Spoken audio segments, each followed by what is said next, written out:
James Whitfield read the letter 3 times before he set it down. Not because the words were complicated. They were not. They were, in fact, the simplest words he had encountered in months of reading newspapers that said everything and meant nothing, of canning employment columns that promised opportunity and delivered disappointment, of opening envelopes from former colleagues who wrote to say they were sorry about the school, sorry about the position, sorry about the timing, as though timing were the thing that had failed him and not the entire architecture of the life he had built, one careful year at a time. The letter was 4 sentences long. The Callahan family of Wyoming Territory seeks an honest man willing to work. No mountain experience required, only willingness and truth. Those who answer this notice will be judged by what they do, not what they say. James sat in his rented room on the 3rd floor of a boarding house on Spruce Street in Philadelphia, with the letter on the table before him and the sounds of the city rising up from below, and he thought about that last sentence for a long time. He had spent the better part of his adult life being judged by what he said. He had said things well. He had stood before classrooms full of young people and made the past feel present, made dead men's words feel alive, made history feel like something that happened to real human beings, rather than a series of dates to be memorized and forgotten. He had been good at it. Westbrook Academy had told him so year after year until the winter of 1873, when the school closed its doors without ceremony and sent its teachers home with 1 month's pay and a letter of recommendation that grew less useful with each passing season. He was 31 years old. He had $22 in the bank. He had a rented room, a shelf of books, and the kind of pride that does not announce itself but sits quietly in the center of a man and refuses to let him pretend that things are better than they are. He picked up the pen and began to write. He wrote honestly, which was not the strategic choice. A strategic man would have emphasized his strengths and softened his limitations, would have painted a picture of capability and adaptability without mentioning the specific gaps. James was not in this moment a strategic man. He was a tired man who had spent too many months composing himself into something presentable, and he was done with it. He wrote that he had never worked a ranch. He wrote that he could not ride with confidence. He wrote that his hands were the hands of someone who had spent his life with books rather than tools, and that this was a fact, not an apology. He wrote that he learned quickly, that he did not stop when things became difficult, and that he understood honest work because he had done honest work for 10 years and watched it amount to nothing through no fault of his own, and that this had not broken him, but it had changed what he was looking for. He wrote that he was looking for a place that needed what he actually had rather than what he was supposed to have.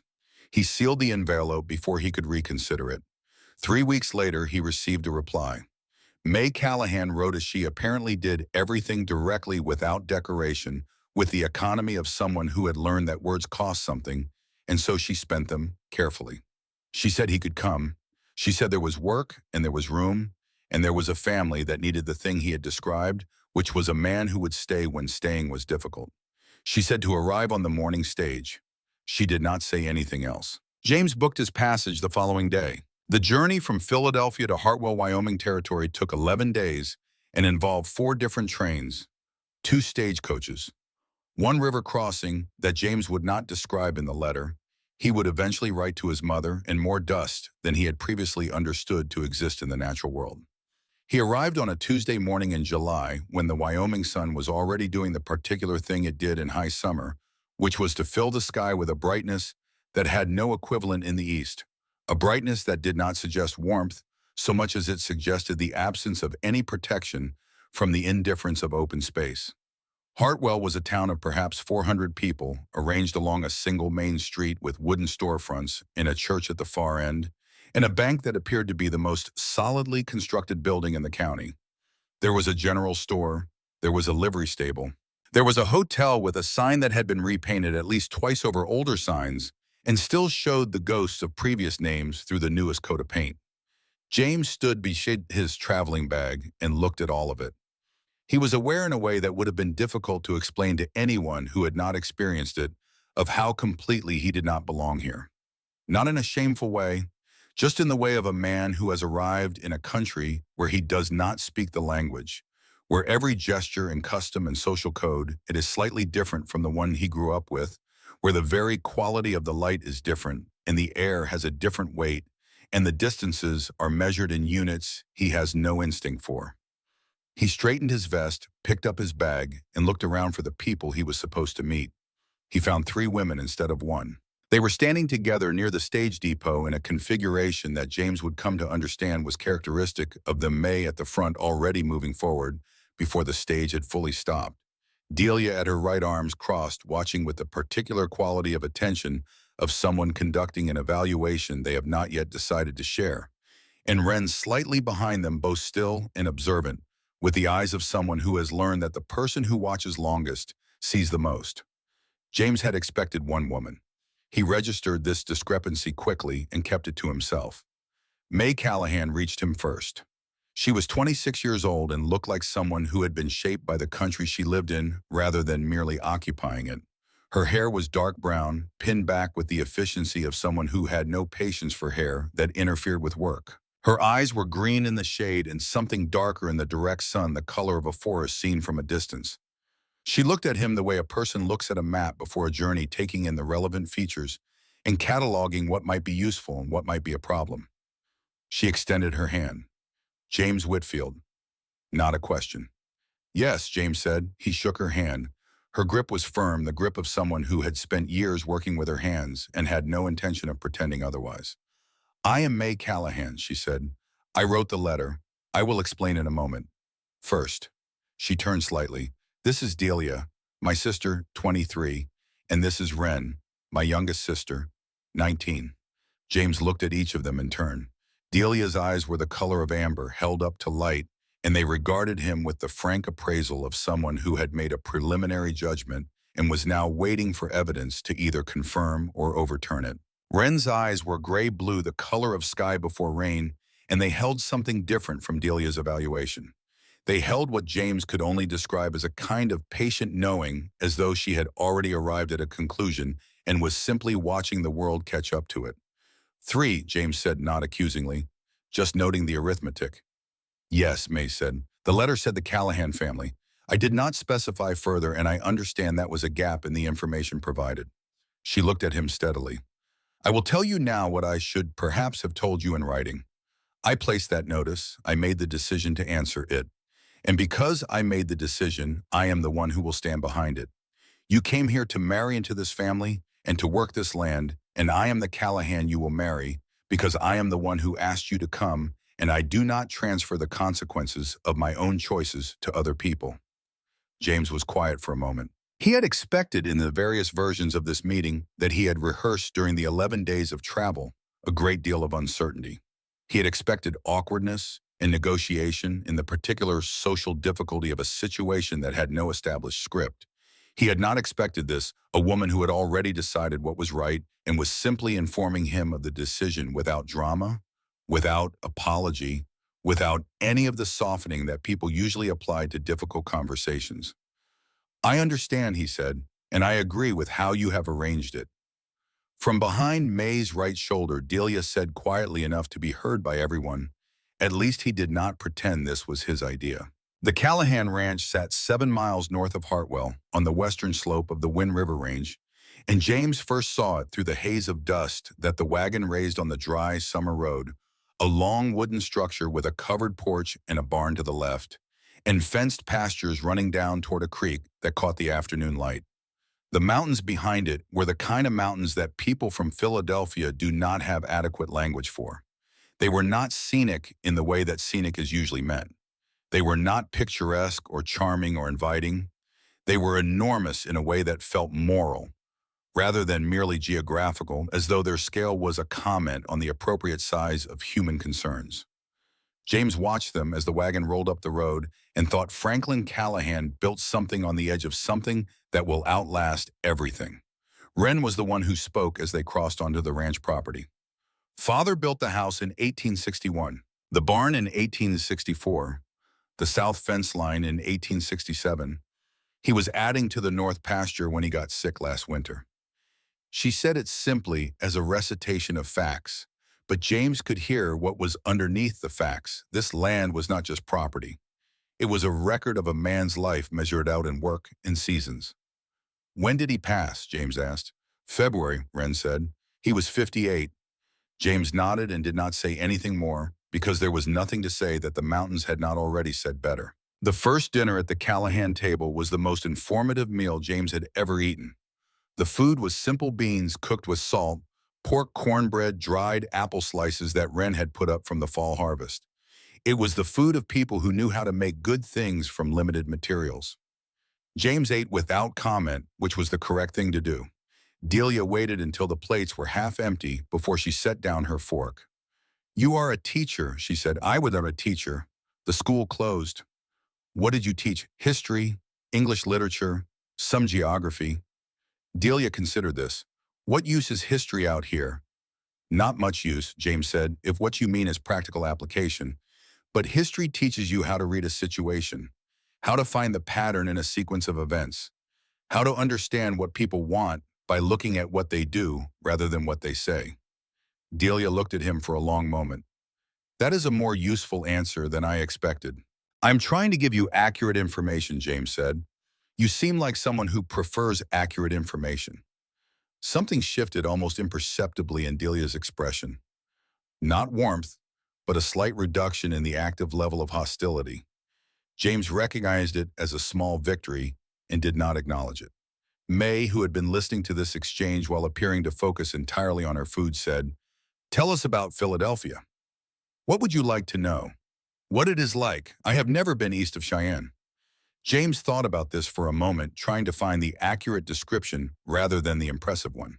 "It is large," he said, "and it is busy in the way that large things are busy, which means there is always something happening, but not always something that matters.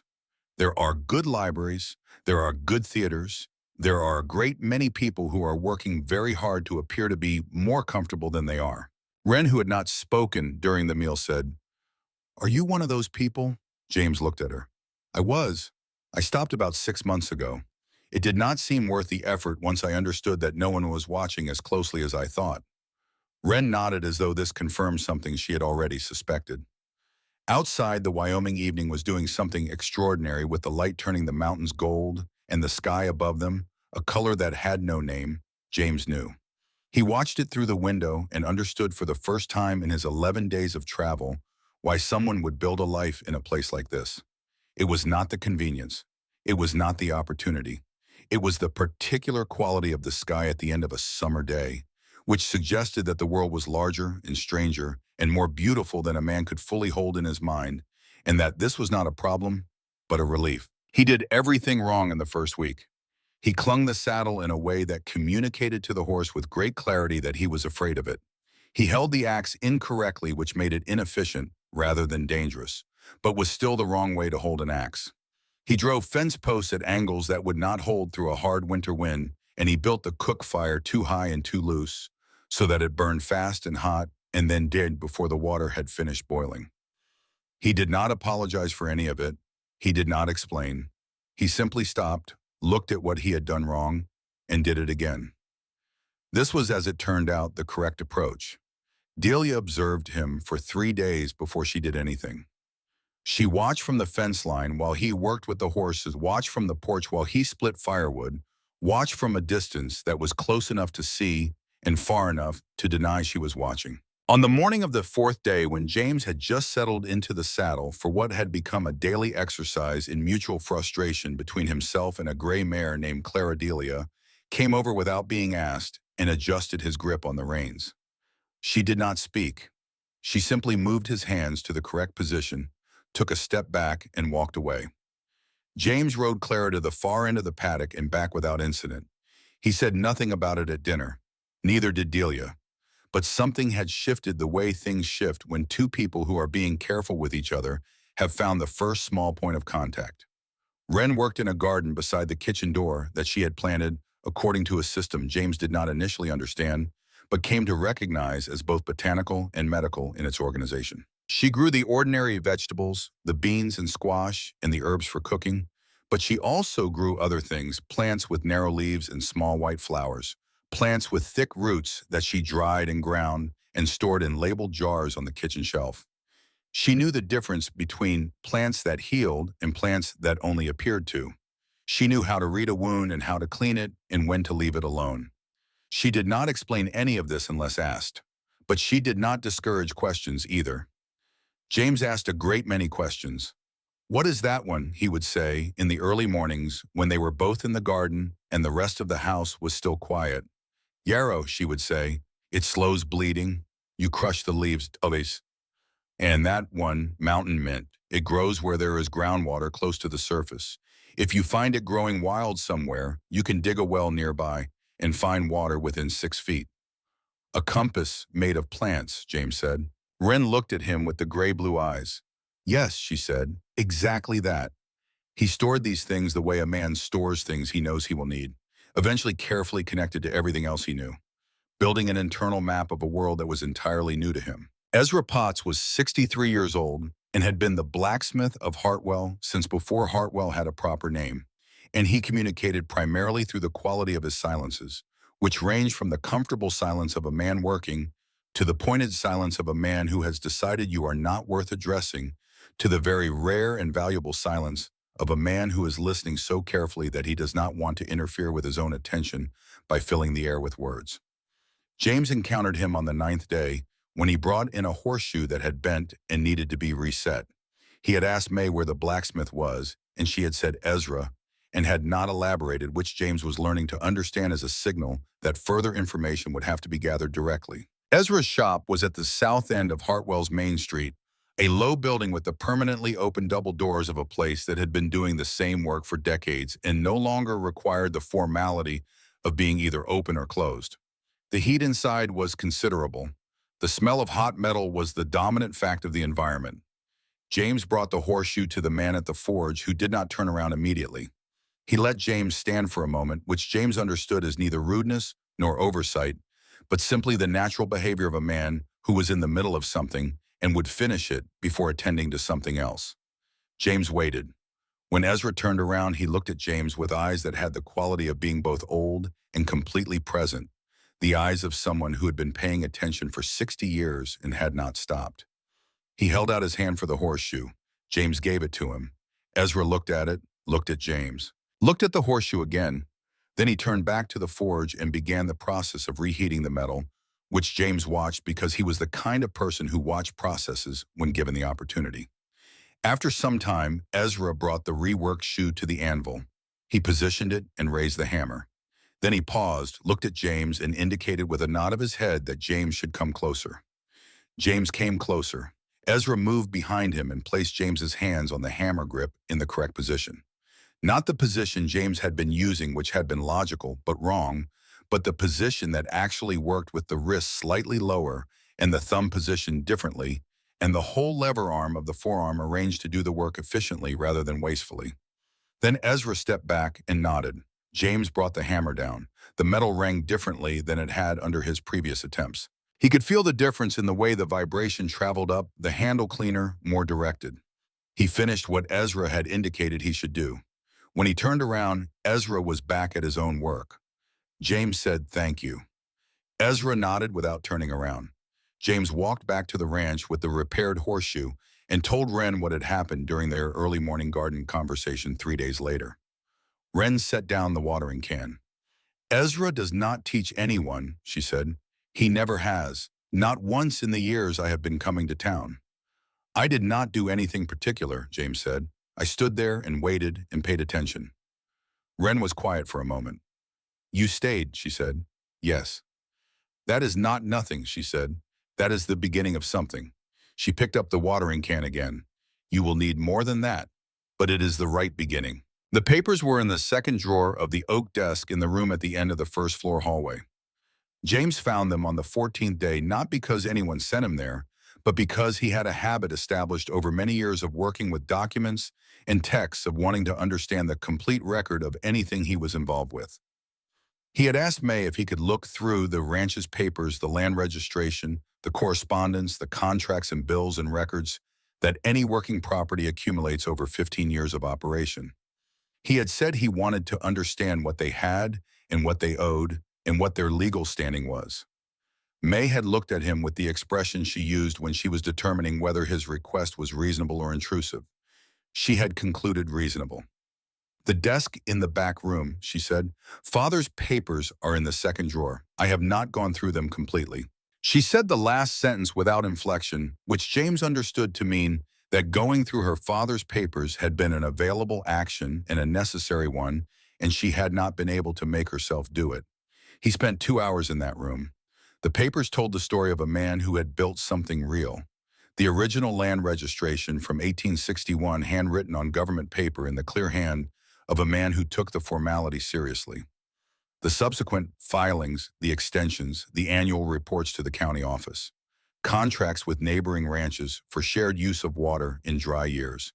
Bills of sale for cattle and horses and equipment, each one kept and filed in sequence, as though the man who owned them had understood that the record of a life's work was itself a kind of testimony. James read through all of it in chronological order, leaving nothing unread, because that was how he worked, and because he understood that the things people did not think important were often the things that mattered most.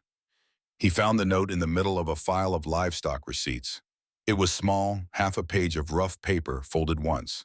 The handwriting was different from Franklin Callahan's formal document, hand looser, faster, the writing of a man who was putting down a thought before it escaped him. James read it. Then he read it again. Stone's survey crew came through the West Slope 3 times last month. No permission asked. Said it was routine boundary checking. I did not believe them. Have to ask Simmons at the county office. Something is not right here.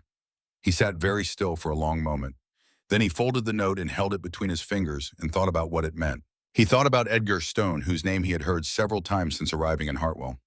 Stone owned the bank. Stone held the notes on several neighboring properties.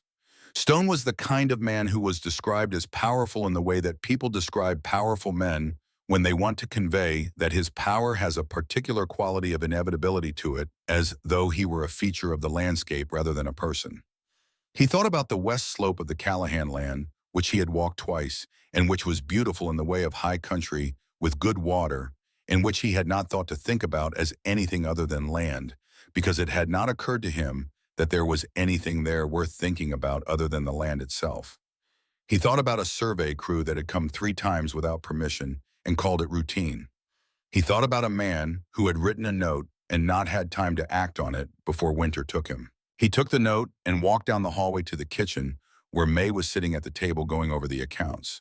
She looked up when he came in, and she saw something in his face that made her set the pencil down. "What is it?" she said. He placed the note on the table in front of her. She read it. He watched her face. He had been watching her face for 2 weeks and had become reasonably fluent in its limited but precise vocabulary. What crossed it now was not surprise. It was recognition, the expression of someone who has had a feeling they could not name and has just been told what the name is. He knew, she said. Her voice was level, but the levelness was the kind that takes work. He suspected, James said. He did not know what he was suspecting. He only knew that something was not right. May looked at the note for another moment. That is father's writing. He wrote this near the end. He would not have had the energy to investigate after he wrote it. No, James said, he would not have. The kitchen was quiet. Through the window, the late afternoon light was doing what it did at this hour, turning the mountains into something that looked like it was lit from inside. Stone wants the west slope, May said. It was not a question. Stone has been very interested in the west slope, James said carefully. The note says he sent survey crews without permission. That is not the behavior of someone indifferent to a piece of land. He has been trying to buy it, May said. He made an offer to Father 3 years ago. Father refused. Did he say why he refused? Because the west slope has the spring-fed creek. Without the west slope, the ranch cannot carry the same number of cattle. Without the cattle, the ranch cannot sustain itself. She looked at James directly. He offered a price that suggested the land was worth only what was visible. James was quiet for a moment. May, he said, I want to go to Casper. She looked at him. The county office has the land registration files on record, he said. I want to look at the original registration, and I want to find a man named Simmons, whoever he is, because your father wrote his name down, and men who write names down in notes like this usually have a reason. Casper is 25 miles, May said. I know. You still ride like a man from Philadelphia. That is accurate, James said, but I can make 25 miles. May was quiet.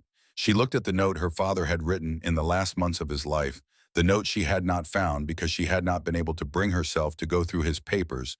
The note that a man she had known for 2 weeks had found because he read everything in order and left nothing unread. She picked up the note and held it for a moment. Then she set it down on the table between them. "There is something I have not told you," she said. "I have not told you because I was not certain it was relevant. I am telling you now because I think it might be." "What is it?" James said. "Last spring before you arrived, a man came to the ranch asking about the cattle on the west pasture. He said he was interested in buying. He asked a great many questions about the west slope, specifically how far the creek ran, whether it ran year-round where the water table was in dry years." She paused. "He said his name was Dawson. He was not a rancher. I do not know how I knew, but I knew." "Did he come back?" "Not yet," May said, "but I think he will." James nodded slowly. He looked at the note again, and then at the window, and then at May Callahan, who was sitting across the table from him with her father's handwriting between them, and the weight of something she did not yet fully understand pressing down on the moment. "I will leave for Casper tomorrow morning," he said, "before the heat." May looked at him for a long moment. He had learned in 2 weeks to read the different qualities of her looking. This one was the looking she did when she was deciding something, running it through whatever internal calculations she used to assess situations and people and choices. He had seen it directed at fence repairs and at accounting figures and at the quality of the hay supply and at him several times in moments when she was determining whether he was what he appeared to be. Whatever conclusion she reached it without sharing it. "Take the roan," she said. "He is steadier on long roads." James said he would. He walked out to the porch and stood in the last of the evening light, looking north toward where the mountains were doing something extraordinary with the sunset, and he thought about a man who had known something was wrong and written it down and run out of time to act on it. He thought, "I have time." He thought, "I will use it." Inside the house, he could hear the sounds of the evening settling in. Delia's voice saying something to Ren answering. The clink of dishes being washed. The ordinary sounds of people at the end of a day, the sounds of a house that held a family, the sounds that a house makes when the people in it belong there. He had been in Hartwell for 14 days. He did not know yet, not in words, what that sound meant to him, but he knew what it was not. It was not the silence of his rented room in Philadelphia. It was not the silence of a man eating alone because there was no one else to eat with. It was not the silence of a life that had contracted itself season by season into something that fit inside four walls and required nothing more. It was the opposite of all of that. He turned and went inside. That night, after the lamps had been turned down and the house had gone quiet in the way it did, when three women had decided that sleep was necessary, even if the things that needed thinking about had not been fully thought through, James sat at the small table in his room, with the note from Franklin Callahan's desk in front of him. He thought about patterns. He had spent 10 years teaching young people how to read patterns in historical events, how to look at what happened and ask not just what it was, but what it was part of. How to understand that individual events were almost never individual, that they were nodes in networks of cause and consequence that extended backward and forward in time beyond the visible horizon of any single moment. The pattern here was not yet fully visible, but he could see the outline of it. A man had built something, had built it carefully, honestly, over many years on land he had claimed and worked and made his own. He had died before his time, and his daughters had inherited what he built. And the thing he had built was now in a position that the law of 1876 did not fully protect, because the law of 1876 had not been written with the assumption that three women without husbands could hold a valuable piece of land without someone eventually finding a reason to take it. And somewhere in the background of all of this, there was a man who had sent survey crews without permission to a piece of land that he had already tried to buy at a price that did not reflect its value. That was not a coincidence. That was not an accident. That was a plan. And plans, James had learned from reading enough history, had a consistent feature. They worked best when the person they were being used against did not know they existed. He set down the note. He picked up a sheet of paper and a pen.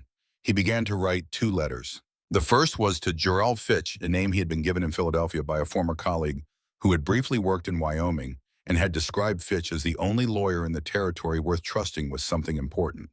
The second was to Professor Wallace Hartman of the University of Pennsylvania Law School, who had once written James a letter of commendation and who had the last James had heard taken a position advising the Federal Land Management Office.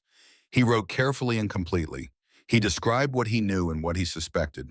He described the survey crews and the note from Franklin Callahan and the man named Dawson who had asked too many specific questions about a creek. He described Edgar Stone in the terms available to him, what he had observed, what he had been told, what the pattern suggested. He sealed both letters. He set them beside the roan horse's saddle where he would not forget them in the morning. He went to the window and looked out at the Wyoming night, which was doing something that the nights in Philadelphia had never done, which was to offer itself so completely, so vast and so clear, and so indifferent to whether anyone was watching, that it became almost impossible to think about anything small. He thought about May Callahan, who had made a hard decision alone and stood behind it without apology. He thought about Delia, who had corrected his grip on the reins without a word and asked nothing in return. He thought about Wren, who could read a plant like a compass and had told him that staying was not nothing, that it was the right beginning. He thought about Franklin Callahan, who had built all of this and written down his suspicions in the last months of his life and had not lived to see what came of them. He thought, I will see it. He thought, that is what I am here for. Not the letter, not the arrangement, not the legal reality of what had been agreed to in a boarding house on Spruce Street in Philadelphia when a man with $22 and a shelf of books had decided to write an honest answer to an honest question. He was here because something real needed to be held onto, and he was one of the people in a position to help hold it. He was not a mountain man. He was not a rancher. He could not ride well, and he held the axe wrong, and the horse still regarded him with a skepticism that he had not fully earned his way out of. But he could read. He could find the thing in the record that did not match. He could write letters to the right people and ask the right questions and build the case that needed to be built. And in the morning he would ride 25 miles on a horse he did not fully trust to a county office where he might find a man named Simmons who might know something that a dying man had thought important enough to write down. He turned away from the window. He lay down on the narrow bed with his hands behind his head and looked at the ceiling and listened to the sounds of the house. From somewhere down the hall, he could hear the even breathing of sleep. He thought, this is what a house sounds like when people in it are safe for the night. He thought, tomorrow I will begin making sure they stay that way. Then he closed his eyes and the Wyoming night continued doing its enormous and indifferent thing outside the window, and the house held its people in the dark, and James Whitfield slept. James rode to Casper on a Tuesday. The roan was steadier on long roads than he was, and seemed to understand this and adjusted his pace accordingly, moving with the patient economy of an animal that had made this kind of journey many times and had no interest in making it any harder than it needed to be. The road wound north and then east through country that did not care whether you found it beautiful or hostile, that simply existed on a scale that made both of those judgments feel beside the point. James rode with the 2 sealed letters in his coat pocket, and Franklin Callahan's note folded carefully in the same place he had been keeping it since the night he found it, which was the interior breast pocket where the paper would stay dry and flat and where his hand could find it without looking.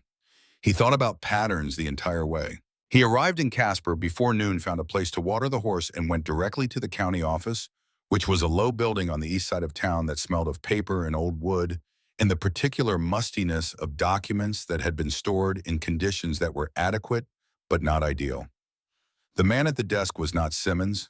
James asked about Simmons, was told Simmons was the filing clerk, was told Simmons was at lunch. James waited. David Simmons was 51 years old, with the posture of someone who had spent 30 years bending over filing cabinets and had made peace with the physical consequences of that work.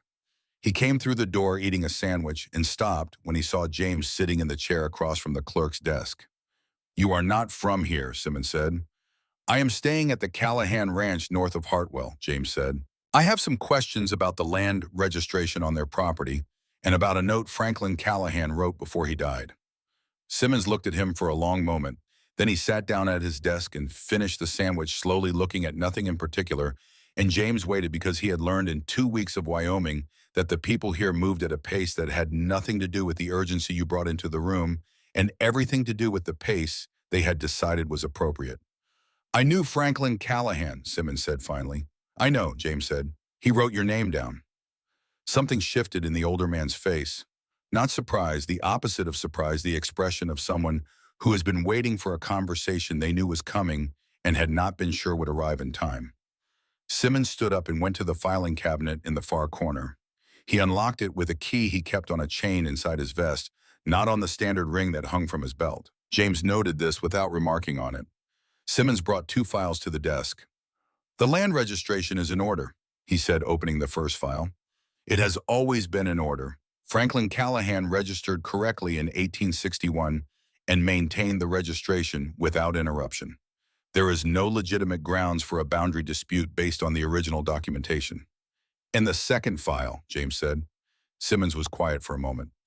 "3 years ago," he said, "a survey crew came through the county registering easements on various properties west of Hartwell. Routine work, the kind that happens every few years when someone wants to build a road or establish a water claim." He opened the second file slowly.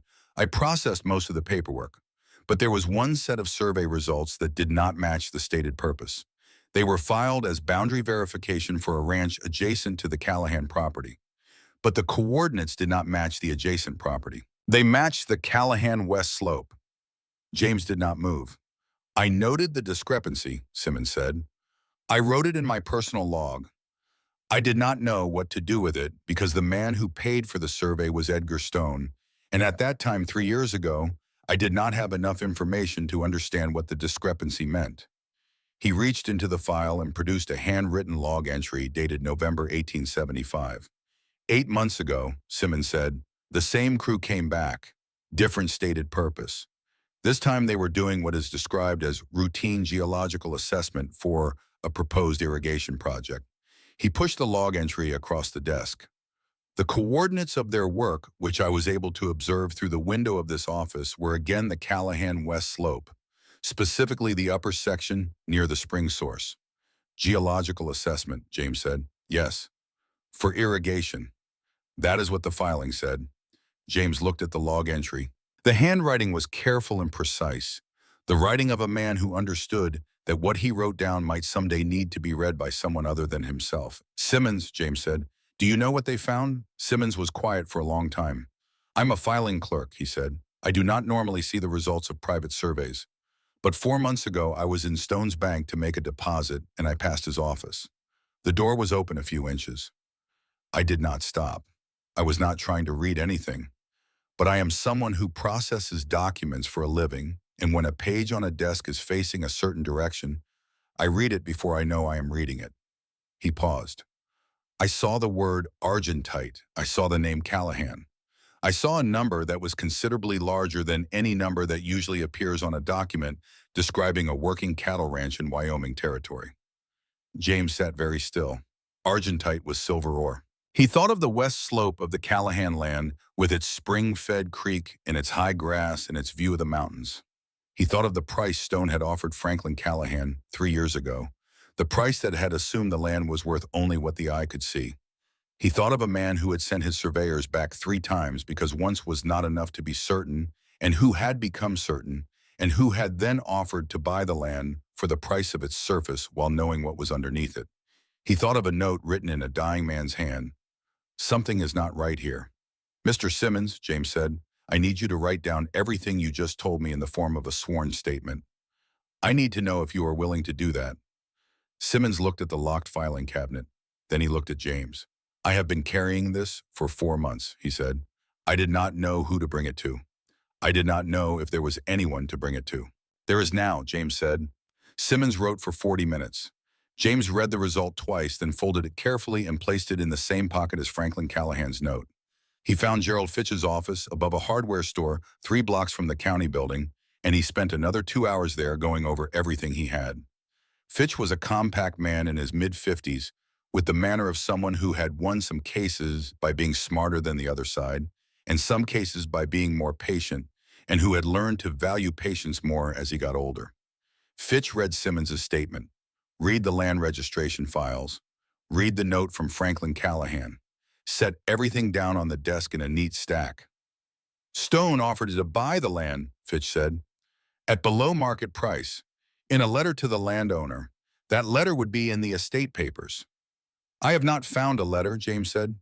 "Franklin Callahan would have kept it," Fitch said. He was a careful man with his records from what you are describing. Look again when you get back. James nodded. The survey crew's presence can be documented, Fitch continued. Simmons has the log. That establishes unauthorized entry. The geological report, if we can get access to it, establishes what Stone knew and when he knew it. And if there is a letter offering to purchase at below market value written after Stone had the geological assessment, but without disclosing what the assessment showed, that is fraud. Can we prove he had the assessment before writing the letter? The survey dates are in Simmons's records. The letter, if it exists, will have a date. The comparison makes the case. Fitch looked at James steadily. You understand that this will not be simple. Stone has relationships in this county and likely in Cheyenne. The judge assigned to any dispute here will probably be someone whose name appears on Stone's list of people he has helped with loans or favors. Yes, James said. That means we need to go around the local judiciary. The Federal Land Management Office, James said. I have written to a contact there. Fitch looked at him with the expression of someone revising an estimate upward. A school teacher from Philadelphia, he said. A former school teacher, James said. History and literature. I read a great deal. Fitch was quiet for a moment. Then, come back in 10 days. I will have something written up. And find that letter. James arrived back at the Callahan Ranch in the late afternoon of the second day, tired in the specific way of a man who has ridden a long road on a horse he is still learning and who has spent the interval between the riding thinking hard about serious things. He found Delia alone in the yard. She was at the fence line near the barn doing something technical with a length of rope that he did not fully understand, and she looked up when he rode in with the expression she used when she was observing something she had not yet decided to categorize. How was Casper? She said. Useful, James said. He dismounted, and the dismount was better than it had been 2 weeks ago, which was one of the improvements that had happened so gradually he had not noticed it until it was already done. Is May inside kitchen? Delia paused. A man came while you were gone. James stopped. What man? He said his name was Dawson. She went back to the rope work, her hands moving with the automatic skill of someone who does not need to watch what they are doing. He said he was interested in buying cattle. He asked about the south pasture. He asked about the water supply in dry years. What else did he ask? James said. Delia was quiet for a moment. Her hands had stopped moving, though she was still looking at the rope. He asked about the West Creek, she said. Specifically, he asked whether it ran year-round or dried in August. He said it was relevant to the value of the cattle he was considering. She paused. He described the direction the creek ran. From north to south, he said, with the main spring about a quarter-mile up from the property line. James said nothing. The mainspring, Delia said slowly, is north to south. That is correct. But it is not a quarter-mile from the property line. It is 600 feet. She set the rope down and looked at James directly. That is not information anyone would have from riding past the property. That is information from a survey map. James held her gaze. When did you realize that? He said. While he was still talking, Delia said. I finished the conversation. I did not let him know I had noticed. I offered him some water and said I would pass along his interest in the cattle to May and walked him to his horse. She picked up the rope again. Then I came back here and stood at this fence for an hour thinking about whether I was right. You are right, James said. Delia's jaw tightened, not anger, the specific tightening of someone who has confirmed a thing they were hoping was wrong. He works for Stone, she said, almost certainly. Stone sent him to find out what we know about the West Slope, or to find out how difficult it might be to access it from outside the property. James thought about the third survey visit Simmons had described, the one that had focused on the upper section near the spring. He wanted coordinates, approach routes, the kind of information you need if you are planning to move on something. Delia was quiet for a long moment. Whitfield, she said. It was the first time she had used his name without any particular edge in it, just the name directed at a person she was choosing to address directly. What did you find in Casper? He told her. He told her about Simmons and the log entries and the survey crews and the word he had seen on the page in Stone's office. He told her about Fitch and what Fitch had said about the letter. He told her about the geological assessment and what it likely meant. Delia listened without interrupting.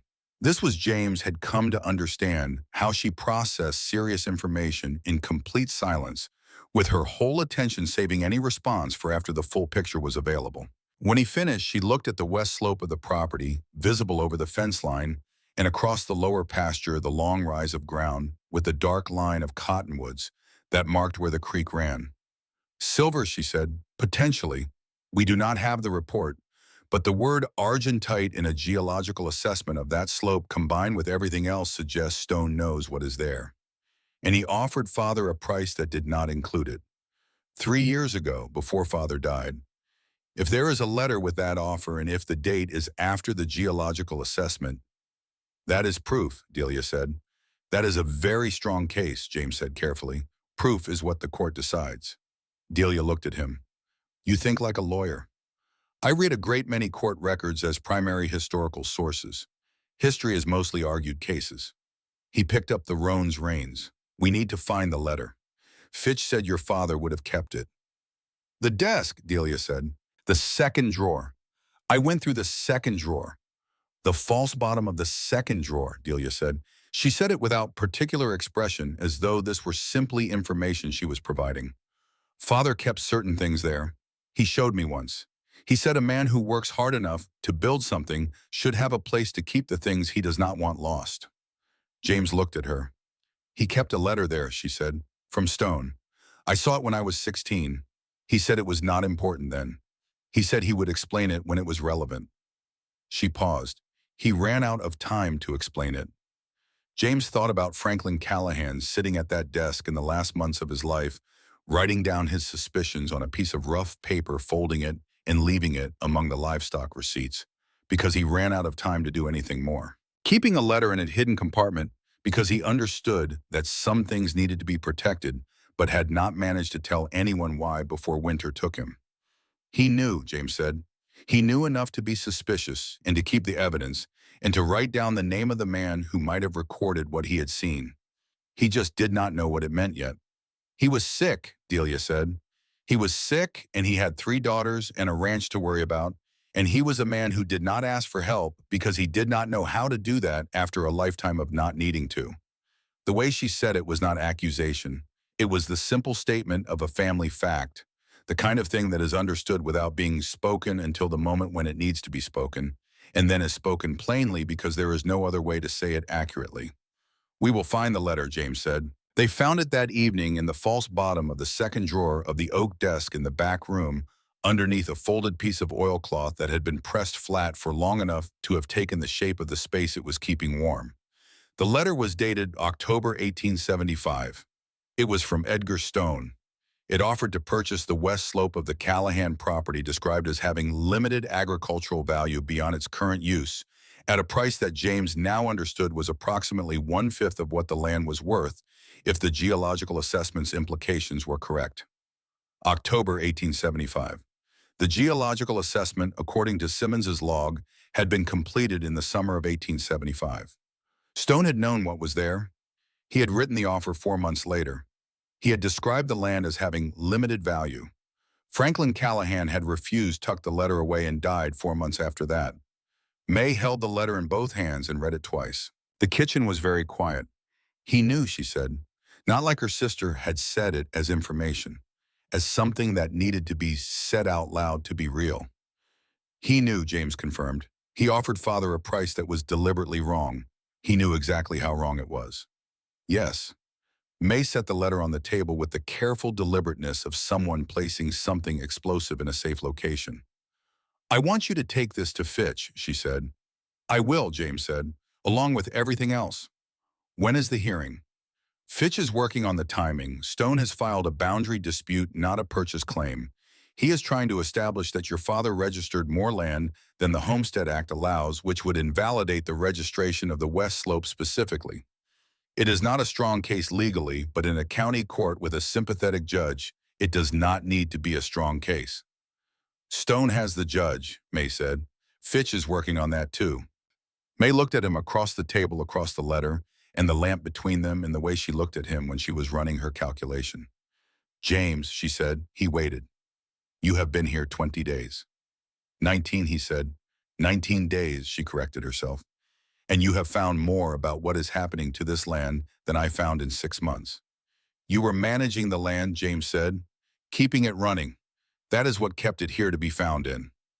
May was quiet. I want you to know, she said slowly, that I understand the difference between what I asked you to do and what you are doing. I know what you asked me to do, James said, but the things that needed doing turned out to be related. She nodded once, the nod of someone who has said what they needed to say and does not require anything further in response. James took the letter and added it to the collection in his coat pocket, which was becoming a document of considerable importance, and went to his room to write a third letter to Gerald Fitch. Stone moved the following week. Not directly, never directly. That was not how Edgar Stone operated, as James was coming to understand with the clarity of someone who had spent his professional life studying how power worked before it was called power. The attack came on a Tuesday morning from 4 directions, none of which were connected to each other on the surface. Walt Gregor, who ran the general store in Hartwell and had held the Callahan account for 9 years without a single late payment, sent a formal written notice that the account was being suspended, pending a review of outstanding credit arrangements. The outstanding credit was $43. The Callahan family had never owed Walt Gregor money for more than 30 days at a time. The man who had supplied the ranch with seed grain for the past 4 years sent word that he would not have stock available this season. The woman who purchased surplus eggs from the ranch sent a note apologetically brief, saying she would not be able to continue the arrangement. And Cole Dunar, who owned the neighboring property to the east and had been a source of supplementary cattle stock for years, sent a message through his hired hand saying only that he was not in a position to do business with the Callahans at this time.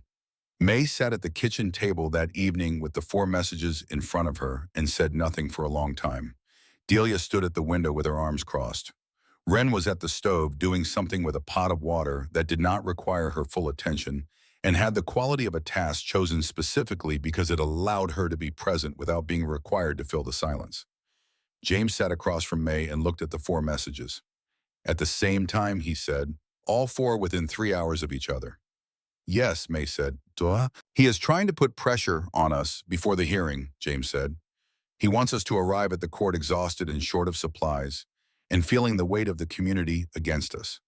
He wants us to be in the position of petitioners asking for mercy rather than property owners defending a legitimate claim. I know what he is doing, May said. Her voice was level, but the levelness required something. We have 3 weeks of supplies, James said. Wren's garden is producing. The chickens are laying. We can go to Lander for what we need. Lander is further, but Stone does not have the relationships there that he has here. And the money, May said. We have enough for Lander. For now. For now, James agreed because there was no point in softening it. May looked at the 4 messages. Then she picked them up and set them in the box beside the desk, where she kept correspondence that required a response, which was where she put things she had decided to deal with rather than dwell on. Write to Fitch, she said. Tell him about this, all of it. Already done, James said. May looked at him. I wrote the letter this afternoon, he said, before dinner. I thought we should assume this was coming, and I wanted Fitch to have the timeline. Something in May's face shifted. It was not the calculation look. It was something else, something that had the quality of a door opening slightly in a previously closed wall. She looked at him for a moment with that expression and then looked away. Also, James said, I have written to Professor Hartman in Philadelphia. He has contacts in the Federal Land Management Office. If there is federal oversight involved, Stone's local relationships become less relevant, Delia said from the window without turning around. You thought of all this before it happened. Not all of it, James said honestly, but enough of it. A man who has been building a case for years does not stop building it because one step failed. He moves to the next step he has already planned. So we move to the step he has not planned, Delia said. Yes. Which is the federal level. Which is the federal level, James confirmed. The room was quiet for a moment. Wren said from the stove, without turning around, he will do something more when the letters do not work. No one asked her to explain. They all understood what she meant. The fire started at 2 in the morning on a Thursday. James was awake because he was rarely fully asleep before midnight, and because the Wyoming summer nights had a quality that made sleep feel like a negotiation rather than a certainty. He was reading by lamplight at the small table in his room when the smell reached him. He identified it before he consciously knew what it was. The body knows fire before the mind does. He was standing and moving toward the door before the thought had finished forming. He crossed the hallway and hit the porch door open, and the barn was already orange. Not the house. The barn. The south wall of the barn, where the stored hay made the best fuel, where the fire was already 15 feet high and climbing toward the roof. James did not think. He moved back into the house and hit May's door twice with his palm and called the word once, and then went to Delia's door and did the same. And then he was outside and running toward the barn because the horses were in there, and that was not a fact he could arrange himself in relation to without moving. The barn door was hot, but not yet dangerous. He got it open. The horses were in the chaos that horses enter when fire is close, the particular frenzy that combines pure instinct with enormous physical power. There were 4 of them. James had learned enough about horses in 19 days to understand that what worked was not force, but voice, low and steady and continuous, the way you talk to something that cannot understand language, but can understand that a voice is still speaking. He talked and he moved. He got the first horse out by holding the halter close to the jaw and moving steadily toward the door, not pulling accompanying. The horse came. The second horse was worse, turning and turning in the stall, and he had to go in and stand beside it and wait for the one moment when the animal decided moving was better than staying, and in that moment he moved with it. He was getting the third horse when Delia appeared. She came through the barn door the way she did everything, with the directness of someone who had already decided to do the thing and was now simply doing it. She went past him to the back stalls without speaking. Her arm was already reaching for the near horse's halter. They worked in the smoke and the heat and the noise that fire makes when it is eating wood and hay, and they did not speak because there was nothing that needed to be said, and because speaking would have cost them attention they could not spare. Delia got the third horse out while James was still working with the fourth, which was the worst, the horse that had gone past frenzy into a kind of paralysis, pressing itself into the corner of the stall as though the corner could protect it. James stood in front of it and put his hand on its neck and talked, and the horse trembled, and he talked, and the smoke got thicker, and he talked, and finally the horse took one step and then another, and James moved with it, and they were out of the barn and into the night air. He turned around. The south wall was fully involved. The roof had caught. Wren was at the well, moving with the efficiency of someone who has assessed the situation and determined exactly what she can do, and is doing it without wasting effort on what she cannot do. She was pulling buckets and carrying them to the corner of the barn closest to the woodshed, which was attached to the house, which was the thing that could not burn. May was there too and had been there working the other pump line, her face and arms lit by the fire. Her movements, the movements of someone working at full capacity with no reserves held back. James went to help. They worked for 2 hours. The barn burned to its frame and then to ash and then to nothing, which was the barn's end and could not be prevented. But the woodshed did not catch, and the house did not catch, and the horses were standing in the far field with their sides heaving and their eyes still wide but their bodies intact. When it was over, the 4 of them stood in the yard and looked at what had been a barn. The Wyoming night was very clear. The stars had the peculiar brightness of high-altitude summer, and they made no comment on what had happened below them. May stood slightly apart from the others, looking at the ruin. James looked at her profile. In the fading glow of the collapsed barn, she had the look of someone who has stood inside a hard thing and has not been broken by it and knows it and has not yet decided how to feel about what that knowing means. He did not say anything. After a long while, she said, "The horses." "All 4, James said. "Out." "The tools," she said, not a question, a thing she needed to say. "Gone," Delia said from a few feet away. "We can replace tools." May nodded. They went inside because there was nothing more to be done that night, and because the fire was cold and the work of tomorrow was already assembled in the dark and waiting. In the kitchen, May found the medical kit and brought it to the table without being asked. Delia sat down and held out her arm, which had a burn along the outer surface from when she had pulled the third horse through the frame of the stall door, and the timber had been hot. It was not severe. It was the kind of wound that hurts more than it damages, which is almost worse because there is nothing to show for the pain. Wren dressed it efficiently with the focus of someone who has done this before and knows exactly which part of the process matters. James had a cut on his forehead from where he had walked into a beam in the dark that he had not seen because the smoke had been too thick by then to see anything more than 2 feet away. May cleaned it and bandaged it. He sat still and let her do it. Her hands moved with the same efficiency as everything she did, and when the bandage was finished, she did not take her hands away immediately. 1 second, perhaps two, then she did. It was not mentioned. After Ren and Delia had gone to their rooms, James stayed at the table, and May sat across from him, and they looked at each other in the lamplight. Not an accident, May said. No, James said. Stone. Or someone who works for Stone. We will know more in the morning. May looked at the window beyond which the Wyoming dark was unreadable. He will not stop, she said. No, James said. He will not stop. He has invested too much, and men like Stone do not stop because they have been inconvenienced. They recalculate. Then we need to be ready for the recalculation. We are ready, James said. We have Fitch. We have Simmons's statement. We have the letter. We have the survey dates. He looked at her steadily.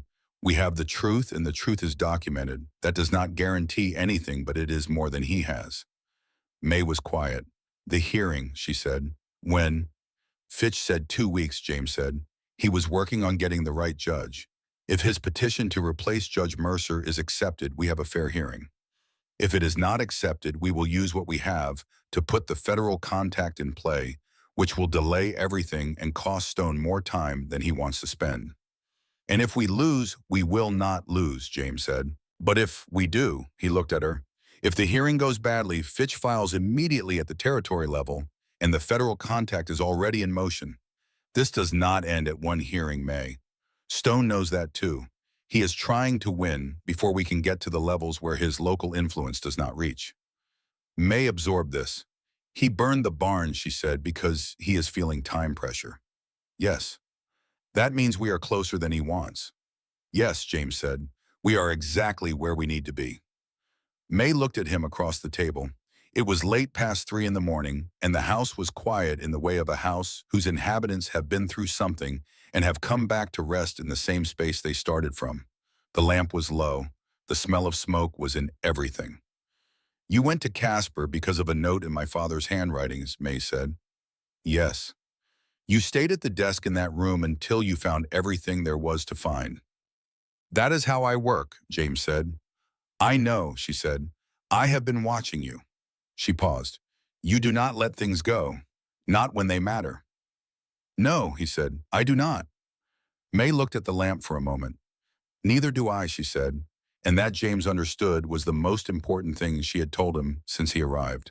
The morning after the fire, Ezra Potts came to the ranch. No one had sent for him. No one had told him about the fire as far as James could determine. He simply appeared at the gate in the early morning before breakfast, with his tools over one shoulder and something in his hand. He walked across the yard to the kitchen door and knocked once. May opened it. Ezra looked at her, then past her at the ruin of the barn, which in the morning light looked different from what it had looked like in the night, more permanent, more final, the kind of damage that announces itself in daylight without the mercy of darkness. He looked back at May. He held out what he had in his hand. It was a piece of leather, a strip of boot leather, scorched along one edge. On the unscorched surface, the tooling pattern was visible. It was an unusual pattern, the kind that came from a specific shop, a decorative double stitch along the outer edge that Ezra had apparently seen before. He looked at May. Then he tilted his head toward town. May took the leather. She looked at it for a long moment. Then she stepped back and opened the door wider, and Ezra came in, and Wren put coffee on the stove, and James came down the stairs and stood in the kitchen doorway and looked at the piece of leather in May's hand. He looked at Ezra. You found this at the barn. Ezra nodded. Last night while we were working. Ezra nodded again. You know whose boots make this pattern? Ezra looked at James steadily. Then he looked toward the window, toward Hartwell, and back at James, and he made the smallest possible motion with his chin, a gesture that conveyed the specific direction and the approximate location with the economy of a man who had spent 60 years communicating in a language that used fewer words than most.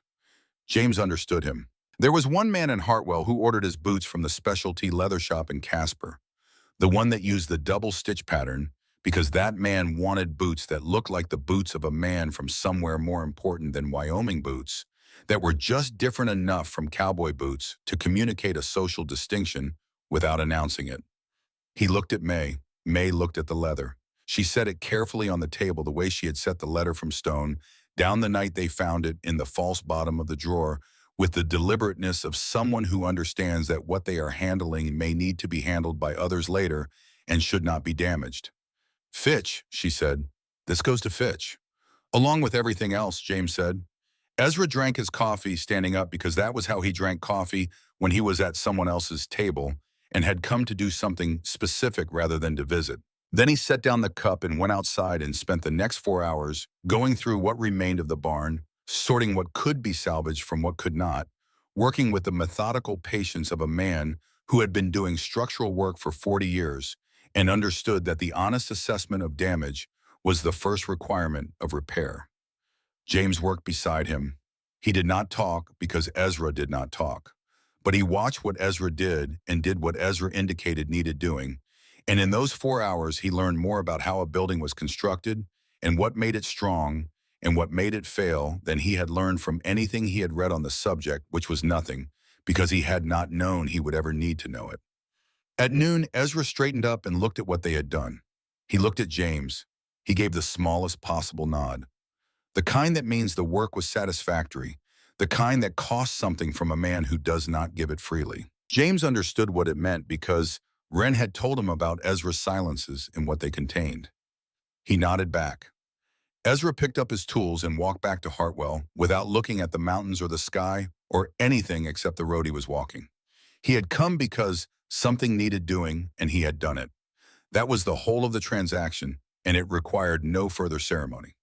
That evening, James sat at the table in his room and wrote in the journal he had been keeping since the second week, the record he was maintaining, partly for himself, and partly because he understood that records mattered, and partly because his years as a teacher had given him the habit of writing down what he learned while he was learning it. He wrote about the fire and about Ezra, and about the piece of leather now wrapped carefully in oilcloth in the locked box where May kept the important documents. He wrote about Cole Dawson and the survey coordinates, and Simmons's log entries, and the letter with the date that proved what Stone knew and when he knew it. He wrote, he has more resources than we do and more relationships in this county and more experience in this kind of fight. But he is operating on a timeline. He wants this resolved before the federal contact has time to respond. That means we are already winning by still being here. He paused. He wrote, the barn can be rebuilt. I am beginning to understand what cannot be. He closed the journal. Outside, the Wyoming summer night offered itself completely as it always did, with no comment on what had happened in the daylight hours below it. Inside, the house held its people. James listened to the sounds of it for a long moment. Then he set the journal aside and began preparing what he would need for the hearing. The night before the hearing, Wren came to find James in the garden. He was there because he had been unable to remain in his room with the documents and the lamp and the particular quality of silence that precedes something important, the silence that asks too many questions and provides no answers. He had gone outside to stand among Wren's plants in the dark and breathe the cool air that came down from the mountains after sunset, carrying with it the smell of pine and stone and the long cold of elevation. The garden was the right place for it. It was the most honest place on the property, James had come to think, because nothing in it was pretending to be something it was not. Every plant was exactly what it was and grew exactly how it grew, and either survived the conditions or did not. And this was recorded faithfully in the state of the leaves and the depth of the roots and whether the thing was standing or not. He heard Wren's footsteps on the path and did not turn around. She came and stood beside him in the way she had of simply being present without requiring acknowledgement of her arrival, the way of someone who understood that company was sometimes the thing rather than conversation. They stood together for a while. Then she said, "You have prepared well." "Fitch has prepared well," James said. "I gave him what he needed to work with." "That is not a small thing." "Oh," he said, "it is not." Wren was quiet for a moment. She reached out and straightened a stake that had tilted slightly in the afternoon wind, pressing it gently back to vertical, with the automatic care of someone whose relationship with growing things was a daily practice rather than an occasional attention. "May has not slept in 3 days," she said. James said nothing. "Not because of the hearing," Wren said. "She is not afraid of the hearing. She has decided what she thinks will happen, and she is at peace with the decision, which is how she always manages things that frighten her. She converts them to decisions, and then the decisions do not frighten her anymore. What is she afraid of? James said. Wren looked at him with the gray-blue eyes that saw more than was convenient. You, she said simply. James was quiet. Not afraid of you, Wren clarified. Afraid of the thing that is happening between you two that she does not know how to name yet because she has never had reason to name it before. She paused. May does not have experience with this. She has experience with everything else. Land and cattle and weather and hard decisions and grief. But not this. Wren, James said. I am 19, she said. Not T12 thong, and I have been watching the two of you for 5 weeks. She picked a dead leaf off the yarrow and held it for a moment. You are the kind of person who knows things and does not say them. I have noticed this. It is a useful quality in some situations. In this one, it is not. James looked at the mountains dark against the darker sky. She needs to know, Wren said, before the hearing. Not after. Before, because after will be something else. And whatever that something else is, it should not be the first thing between you. She dropped the dead leaf and turned to go back inside. Wren, James said. She stopped. How do you know these things? He said, at 19. She considered this seriously, which was the way she considered everything.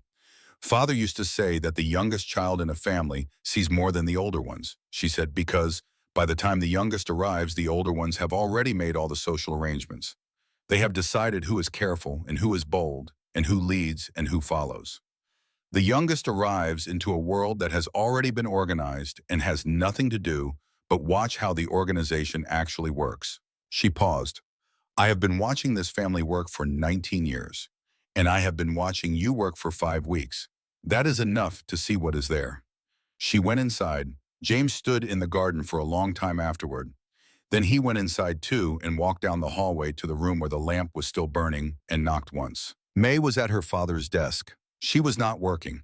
She was sitting at it in the way that people sit at the desks of people they have lost, as though physical proximity to the space where someone thought and wrote and kept what mattered can maintain some version of connection to the person who is no longer there to occupy it. She looked up when James came in. He stood in the doorway for a moment, and he thought about what Wren had said about the kind of person who knows things and does not say them, and he thought about Franklin Callahan writing down his suspicions on a piece of rough paper and running out of time before he could do anything more, and he thought that there was more than one kind of running out of time. He walked in and sat down in the chair across from the desk, which was where he had sat when they first looked at the documents together 5 weeks ago, in the beginning of what had become something. He did not have a word for that was adequate to what it actually was. I need to say something, he said, that has nothing to do with tomorrow. May waited. I came here because of a letter, James said. That is how it started, and it is what it was. I was a man with limited options, and you were a family with a specific need, and the transaction was straightforward. He looked at her directly. That is not what it is now. May was very still. I've been here 5 weeks, he said. I have watched you run this land with the precision of someone who has learned every inch of it by doing every kind of work it requires. I have watched you make decisions that were not easy and stand behind them without apology. I have watched you with your sisters, which is watching someone be known by the people who know her best, and what I have seen is a woman who is exactly what she appears to be and nothing less. He paused. That is rarer than it sounds. The lamp flame moved in some cross breeze too small to feel. I'm not saying this because of the hearing tomorrow, James said. I am not saying it to establish something useful or to solidify a legal arrangement or because the situation calls for it. I am saying it because Wren told me I was the kind of person who knows things and does not say them, and she was right, and I am trying to do better than that. May looked at him. The green eyes in the lamplight had the quality they sometimes had when she was not calculating when the calculation had been set aside because the situation had moved past the point where calculation was the right instrument. What are you saying? She said. Her voice was level, the levelness that took work. I am saying that I would like to stay here, James said. Not as the man who came by letter, not as the arrangement. As the person I have apparently become in 5 weeks of fixing fences and learning which plants grow. where water is close to the surface, and riding a horse badly, and reading your father's papers and understanding what this land costs to build and what it costs to keep. He held her gaze. And because of you, specifically because of you. The room was quiet. Outside, the Wyoming night was doing what it always did, which was to offer itself completely with no interest in the human events occurring below it, with the patient indifference of something that has been there longer than anything being discussed. I told you on the first day, May said slowly, that I do not transfer the consequences of my own choices to other people. I remember. The choice to write that letter was mine, she said. The choice to have you come here was mine. And what has happened since you arrived? She stopped. She looked at the desk at her father's papers still organized there at the lamp at her hands. I am not practiced at this, she said. I want you to understand that. I am practiced at a great many things that this land requires, and I am not practiced at this. I know, James said. I do not know how to say things like this without feeling that I am handing something to someone that could be damaged, she said. I know that too, James said. I will be careful with it. May looked at him for a long time. The longest time he had been looked at by those eyes since the day he arrived, and this was a different looking entirely from the assessment at the stage depot, different from the calculation at the dinner table, different from the measuring of every previous occasion. This was looking that had let the tools down and was doing the thing without instruments. I want you to stay, she said, not the arrangement, you. She said it with the flatness of someone saying a true thing, without decoration, without softening, because the thing was true enough to stand without either. I have wanted it for longer than I have known how to say it. James reached across the desk and placed his hand over hers. She did not move her hand. That was all. That was the whole of it, and it was sufficient because some things do not require more than they are. After a while, May said, "We should sleep. Tomorrow is long." "Yes," James said. He stood. He went to the door. "James," May said. He turned. She was looking at him with the expression she had never used before, the one that was not any of the ones he had cataloged in 5 weeks, the one that was simply her without the management of it. "Thank you," she said, "for reading everything in order." He understood what she meant. He went to his room and lay on the bed and looked at the ceiling and thought that whatever happened at the hearing in the morning, the thing that needed to happen had already happened, and that was more than he had arrived expecting and more than he had known to want. The hearing was held in the Hartwell Community Hall, which was the largest space in town, and on this particular Thursday morning was filled to its capacity with people who had come partly out of interest in the legal matter and partly out of the specific appetite that small communities have for events that will determine what kind of place they are going to be. James sat beside Fitch at the respondents' table. May sat on his left, Delia on her other side. Wren at the end with the gray-blue eyes and the stillness of someone who had already organized what she knew into a coherent picture and was now simply watching the world catch up. Edgar Stone sat at the table across the room beside his lawyer, a man named Greer brought up from Cheyenne who wore his suit with the particular confidence of someone who had won cases in this territory before by understanding which arguments worked on which judges. The judge, however, was not Judge Mercer. Fitch's petition to replace him on grounds of financial relationship with the Stone Bank had been accepted quietly by the Territory office. The man presiding was Judge Everett Ward, 60 years old from Laramie, with the manner of someone who had stopped being impressed by either wealth or performance a considerable time ago, and now simply wanted to understand what had actually happened. Stone saw who was in the judge's chair, and something in his posture adjusted so slightly that most people in the room would not have noticed it. James noticed it. Greer opened for Stone with the boundary dispute argument, presenting the survey results that claimed the Callahan land registration exceeded the Homestead Act allowance at the West Slope. He spoke smoothly and at length with the rhythm of a man who understood that the sound of legal language could be as persuasive as its content, and that familiarity with the vocabulary of authority could sometimes substitute for actual authority. Fitch responded briefly and precisely. He presented the original 1861 registration. He presented the county records. He presented Simmons's sworn statement about the survey crew's unauthorized entries in 1875. He placed each document on the table before Judge Ward with the economy of someone who knows that what he has is sufficient and does not need to be amplified. Ward read everything. He asked specific questions. He was not interested in performance. Stone's case for the boundary dispute was not strong, and Fitch had known from the beginning that it was not strong. The real question was what Stone would try when the primary argument failed, because the primary argument was not the whole of the plan. It never was with Stone. James had been waiting for it since they sat down. Stone leaned forward and spoke quietly to Greer. Greer nodded. He stood. "Your Honor," Greer said, "I would like to raise a separate matter relevant to the question of who holds legal standing in this proceeding." Ward looked at him.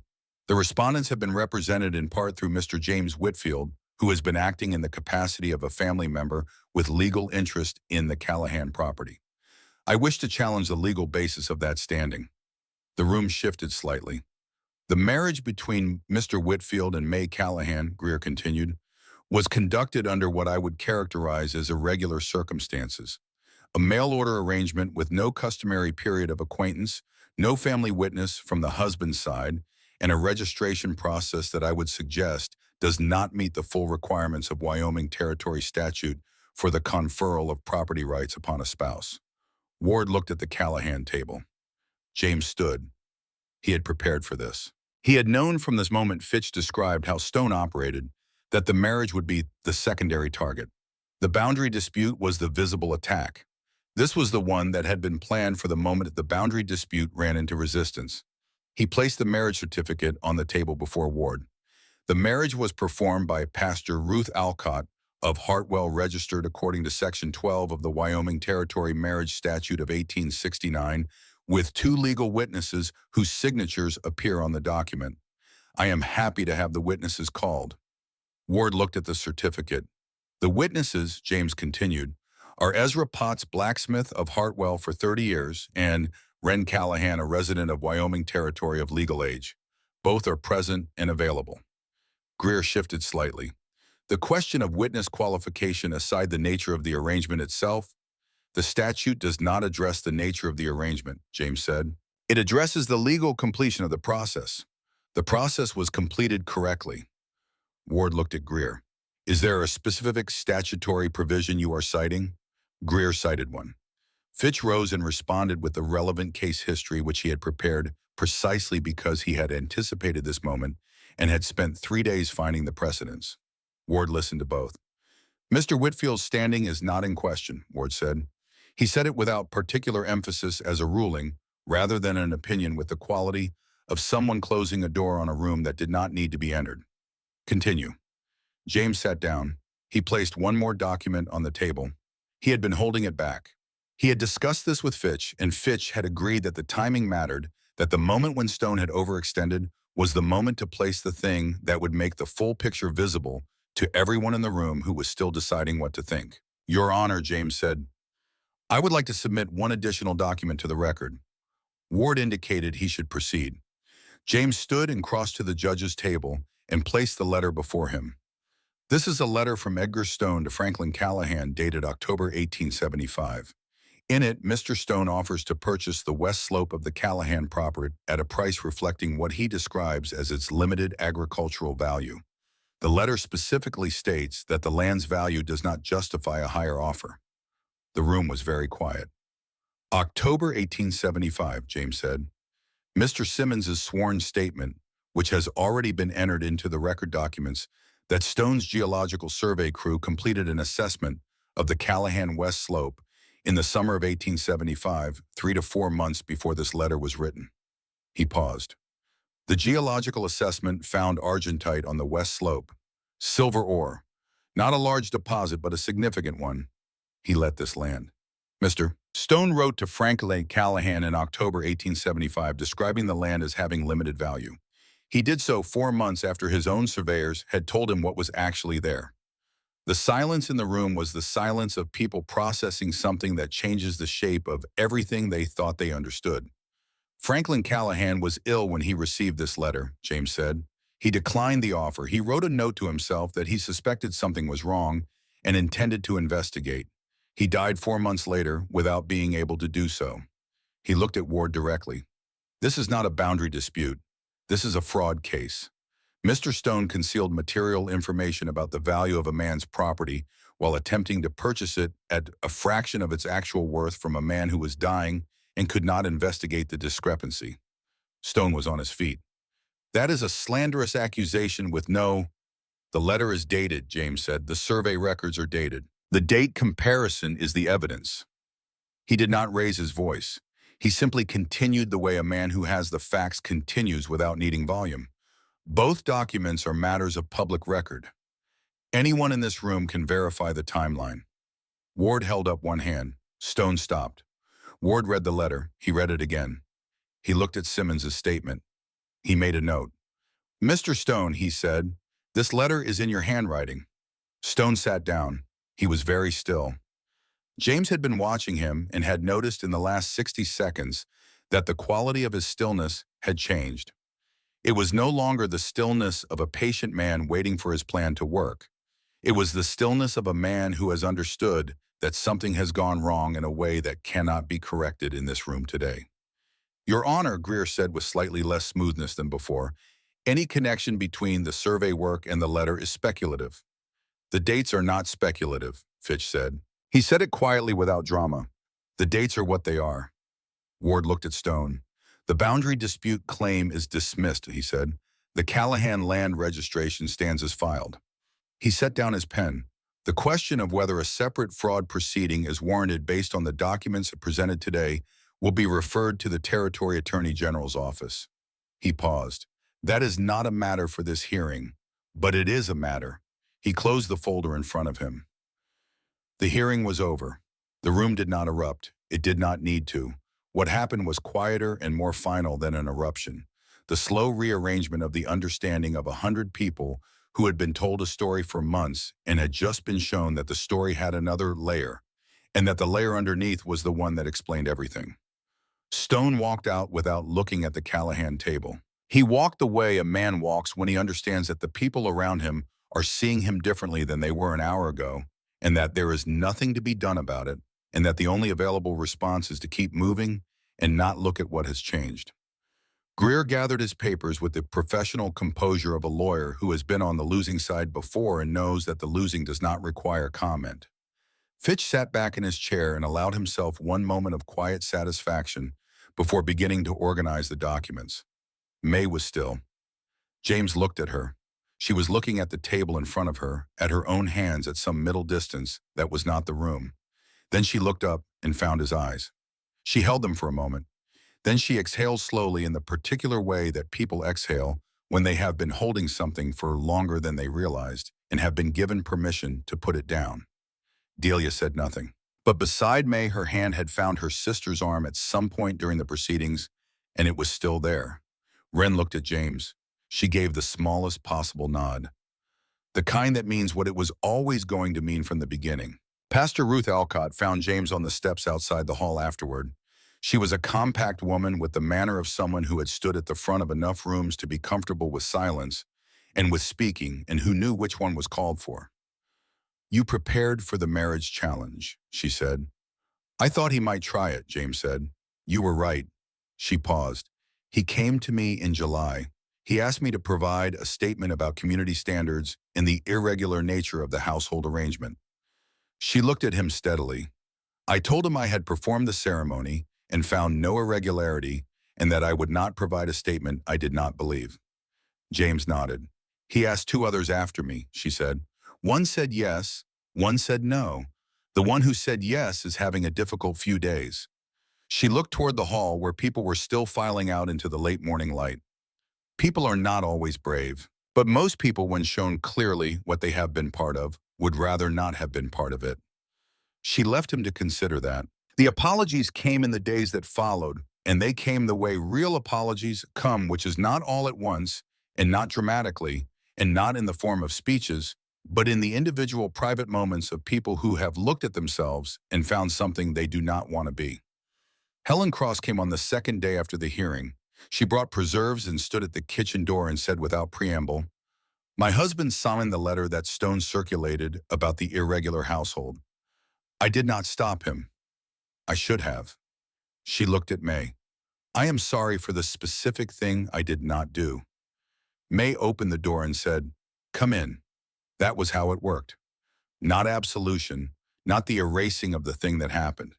Just the door opening, because the door was the right response to the specific thing that had been said. Walt Gregor came alone without his wife on the third day. He stood on the porch and held his hat in both hands and said, "I suspended your account because Stone told me to. He said he would call my note if I didn't.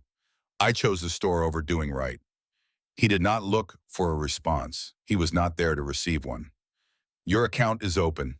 It was always open as far as I am concerned." May said, "Bring it to Tuesday then. We have a list." Walt nodded and went back to town.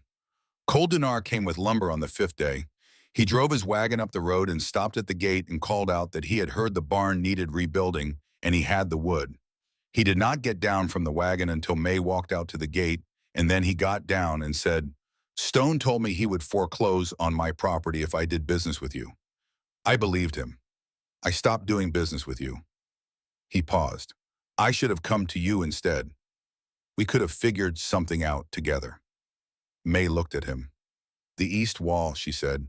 "We are short on timber for the east wall." Cole unloaded the timber. He stayed for 3 days working alongside James and Delia and two men who had come from a neighboring county, because the story of what Stone had done had traveled the way that stories travel in ranch country, word by word, along the lines of people who work the same kind of land and understand that what happens to one of them reflects a possibility for all of them. Ezra Potts was there on the first day of the rebuilding because he was Ezra Potts, and he knew what needed doing before anyone else had finished deciding. He worked beside James through the framing of the east wall and the setting of the crossbeams, and he communicated entirely through the positioning of boards in the angle of a nod, and the particular quality of his silences which James had become fluent enough in to understand. On the afternoon of the second day, Ezra stopped working and looked at what they had built. He looked at James. He gave the nod, the full version of it, the one that cost something. James understood it completely. He nodded back and meant it. The barn was finished on a Friday. It was better than the one that had burned because the men who built it had looked at what the old one had gotten wrong and had not repeated the errors. The east wall sat on a better foundation.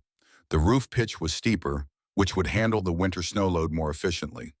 The stall arrangement was improved based on a suggestion from Delia, who had specific opinions about how horses moved in confined spaces that turned out to be entirely correct.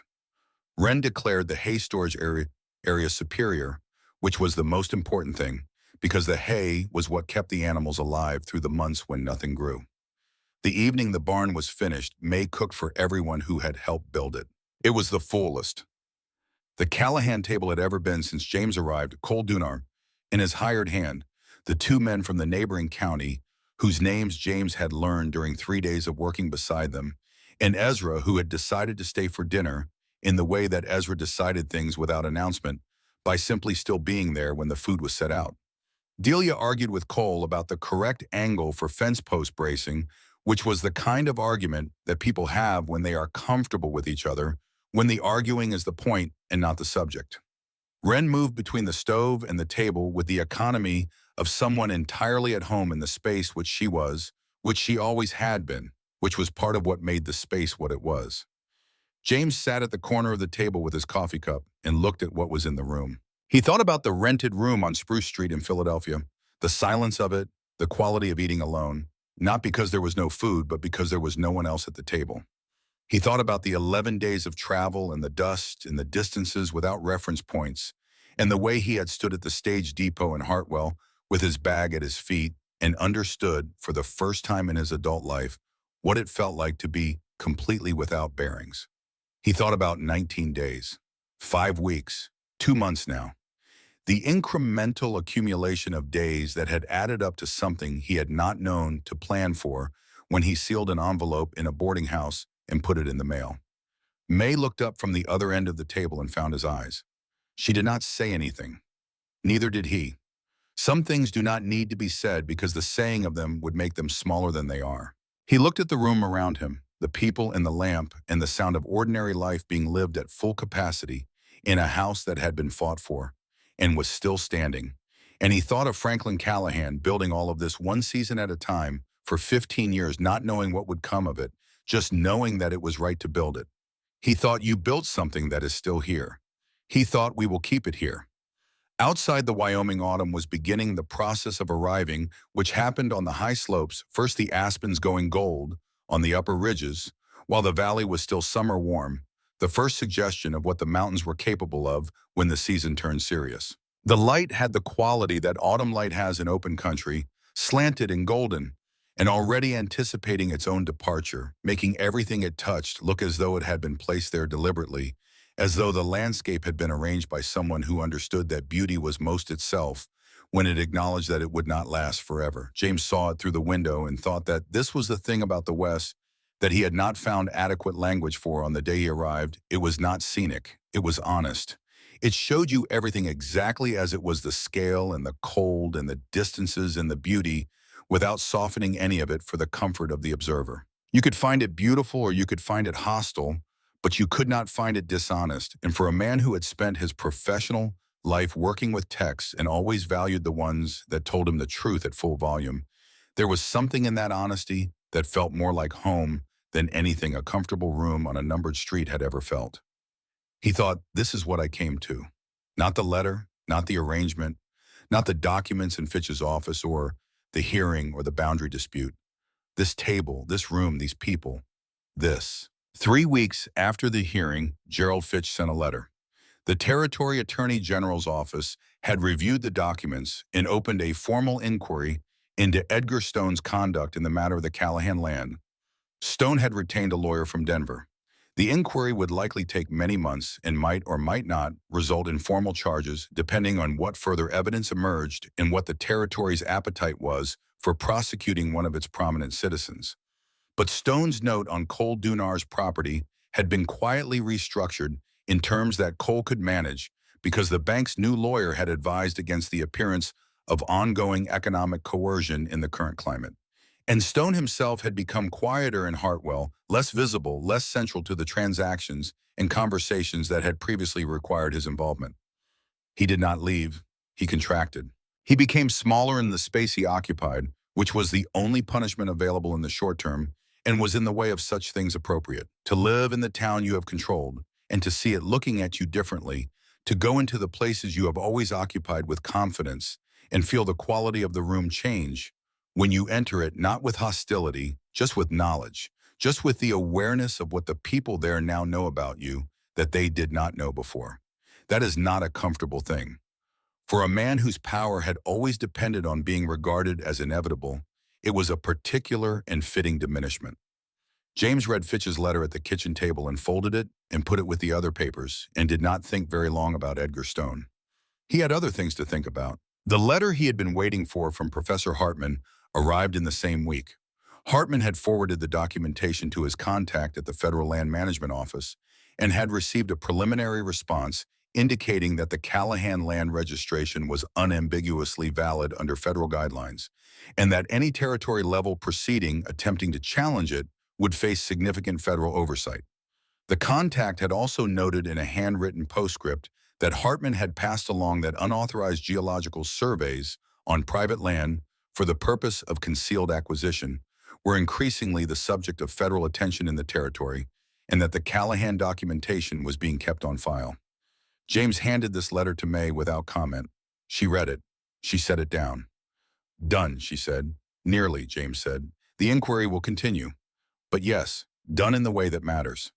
May looked at the letter for a moment longer. Then she looked at him. You wrote to Philadelphia the first week you were here, she said. The second week, James said, after I found the note. You knew then what you might need. I knew what I did not know yet, which meant I needed to start building the case before I understood what the case was. He paused. It is how history works. You assemble the record first and let the meaning emerge from the record. The meaning is always there. You just have to be willing to read everything. May was quiet. Outside, the first real cold of the autumn was arriving, not the suggestion of cold, but the thing itself, with the wind coming off the mountains, carrying the smell of the snow that was already on the highest peaks and would reach the valley before long. We need to prepare the winter stores, May said. I know, James said.